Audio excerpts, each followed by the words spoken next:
और लर्नर्स। तो आज हम पढ़ने वाले हैं कि प्रोबेबिलिटी क्या होता है। सबसे पहले समझते हैं कि प्रोबेबिलिटी क्या होता है। तो एक एग्जांपल लेते हैं, जैसे ट्रू है और फॉल्स है। तो कोई भी अपने क्वेश्चन पूछते हैं तो उसमें दो पॉसिबिलिटी आ रही है ना, मतलब टोटल आउटकम कितने आ रहे हैं, टोटल कितना है, टू।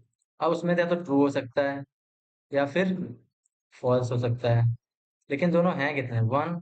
वन ही तो है। समझ में आ रहा है मैं क्या कहना चाहता हूँ? मेरा मतलब है कि अपने एक्सपेरिमेंट भी कुछ भी करते हैं तो उसमें सबसे पहले अपने को निकालना पड़ेगा टोटल नंबर, यानी कितने के मैक्सिमम उसमें आउटकम्स आ सकते हैं। और उसमें भी जो पूछा गया है वो अपने लिए पता होना चाहिए। जैसे यहाँ पे दिया हुआ है कि बेसिक कॉन्सेप्ट ऑफ प्रोबेबिलिटी, कि एक एस सैंपल स्पेस लेते हैं तो आंसर क्या आएगा अपना। तो नीचे भी दिया हुआ है, देखो यहाँ पे आप देखोगे ना थोड़ा सा, ये देखो कि number of outcomes available of E and total number of possible outcomes. यानी सिंपल भाषा में बात करते हैं कि कोई भी प्रोबेबिलिटी होती है तो प्रोबेबिलिटी के अंदर सब नीचे क्या आएगा, टोटल नंबर, और ऊपर जो भी आस्किंग इवेंट है। आस्किंग इवेंट का मतलब है जो भी पूछा गया है जैसे आपसे। ठीक है, जैसे आपसे क्या पूछा गया है कि बताओ कि हफ्ते में कितने संडे होते हैं। तो आपका आंसर आएगा कि हफ्ते में एक ही संडे होते हैं, लेकिन डेज तो सेवन है ना। जैसे आपको समझाता हूँ, यहाँ पे देखो डेज कितने हैं, सेवन, लेकिन सेवन के अंदर एक ही तो संडे है, तो इसकी प्रोबेबिलिटी क्या होगी, वन अपन सेवन हो।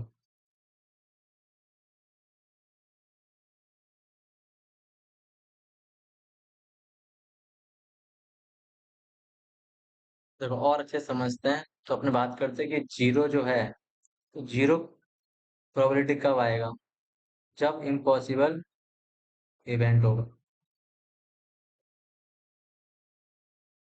ठीक है, और वन कब आएगा, जब, यहाँ पे वन कब होगा, जब पॉसिबल इवेंट होगा। और अच्छे से समझाता हूँ मैं आपको कि प्रोबेबिलिटी किस किस के बीच में आती है, तो जीरो से लेके एक के बीच में। अब जीरो से एक के बीच में क्या, जीरो भी तो हो सकती है। समझ रहे हो आप मैं क्या कहना चाहता हूँ? मेरा कहने का मतलब है कि प्रोबेबिलिटी आएगी तो जीरो से लेकर एक के बिटवीन हो सकता है, यानी इक्वल टू भी आएगा, यानी जीरो भी आ सकती है और वन भी आ सकता है। कोई भी इवेंट है तो उसकी प्रोबेबिलिटी मैक्सिमम कहाँ तक हो सकती है, तो एक तक हो सकती है, और मिनिमम उसकी प्रोबेबिलिटी कहाँ तक हो सकती है, तो जीरो तक हो सकती है। ठीक है, तो इसका फॉर्मूला सिंपल है कि आपसे जो भी इवेंट पूछा गया है तो आपको ऊपर रखना है और अपॉन के अंदर टोटल नंबर्स रखना है। टोटल नंबर मतलब टोटल आउटकम जितने भी आएंगे वो रखना है सारे के सारे। ठीक है, थोड़ा अपना बेसिक्स सीख लेते हैं कि बेसिक्स में क्या करना है अपने को।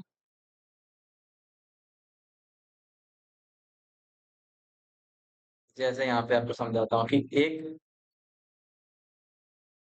एक कॉइन है। ठीक है, तो कॉइन में क्या होता है, एक तो हेड होता है, दूसरा टेल होगा। अब एक ही सिक्का है, मतलब कॉइन मतलब सिक्का, तो उसमें कितने आउटकम्स आ रहे हैं, टोटल टू आउटकम आ रहे हैं। हेड कितनी बार आएगा, वन, और टेल कितनी बार आएगा, वन। लेकिन सबसे पहले मैंने आपको क्या बताया था, क्या निकालना है, टोटल आउटकम। तो टोटल कितना आंसर आएगा, टू।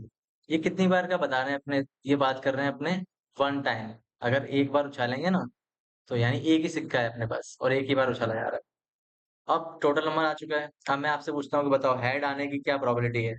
तो फॉर्मूला क्या आएगा, पी ऑफ ए। हेड कितनी बार आ रहा है, वन बार आ रहा है तो वन आएगा ऊपर, और नीचे क्या आएगा, टोटल नंबर कितना है, टू, तो आंसर क्या आएगा, टू। सेम टेल के लिए भी क्या आएगा, टेल भी वन ही आ रहा है ना, तो वन अपन टू। अब वन अपन टू का मतलब होता है 50%। ठीक है, अब 50% मतलब 0.5 हो सकता है ना। अब 0.5 है तो ये जीरो और किसके बीच में आ रही है, वन के बीच में। यानी प्रोबेबिलिटी हमेशा किसके बीच में आएगी, जीरो से लेके एक के बीच में आएगी, या फिर जीरो और एक भी आ सकता है। ठीक है, तो आपको ये तो समझ में आ गया होगा, लेकिन मैं थोड़ा आपको और अच्छे से समझाता हूँ कि वन टाइम था ना ये, तो अब अगर टू टाइम्स का निकालने को आ जाए कॉइन का, तो थ्री टाइम्स का भी तो निकालने को आ सकता है।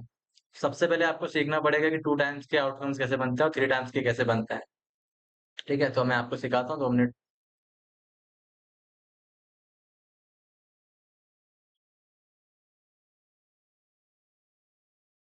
देखो आपको समझाता हूँ, टू टाइम्स का अगर दिया हुआ है ना अपने को,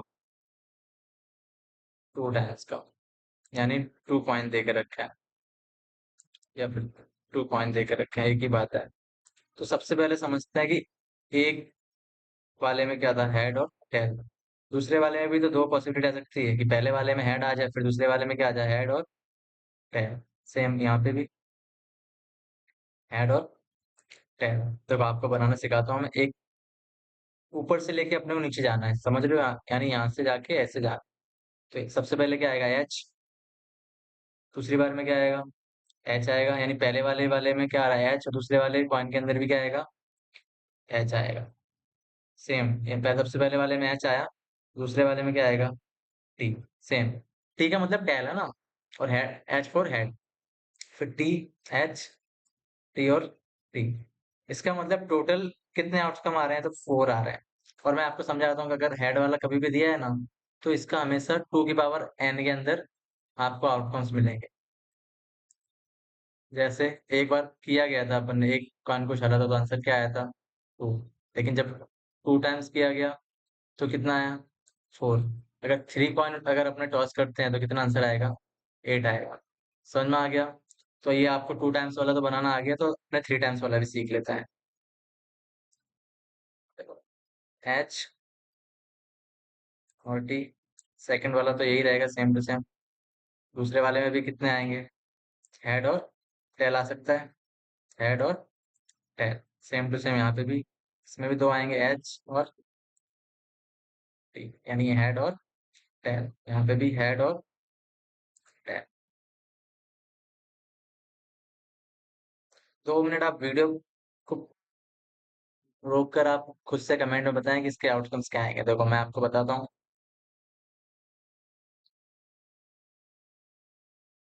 यानी स्टार्टिंग कहाँ से करनी है, यहाँ से कर, यहाँ से करते करते अपन को जाना है ऐसे।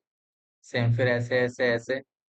तो पहले हेड और हेड, यानी तीनों कॉइन के अंदर क्या आ रहा है, head head head. Same to same, यहाँ पहले वाले में हेड आया, दूसरे वाले में भी हेड आया, तीसरे वाले में तो चेंज हो सकता है।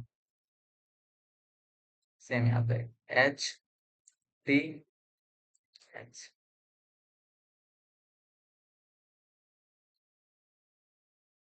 चलो मैं आपको इसके लिए दूसरा वाला कलर ले लेता हूँ।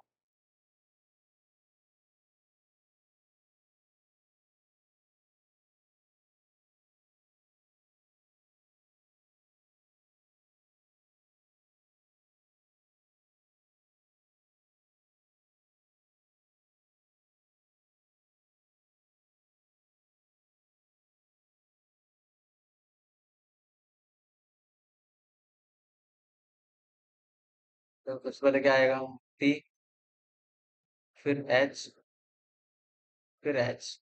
उसके बाद टी, एच, टी, फिर टी, यानी टेल टेल, फिर हेड। उसके बाद तीनों कॉइन के अंदर टेल और टेल। तो टोटल कितने आउटकम बने अपने, चार और चार, आठ। यानी इसके अंदर टोटल आउटकम कितने आ रहे हैं, एट आएंगे। तो आपको समझ में आ गया होगा कि अगर कोई भी कॉइन का आपको बोला गया है तो आपको ये सब बनाना, और इजीली आपको समझ में आ जाएगा कि अपने कैसे निकाल सकते हैं। ठीक है।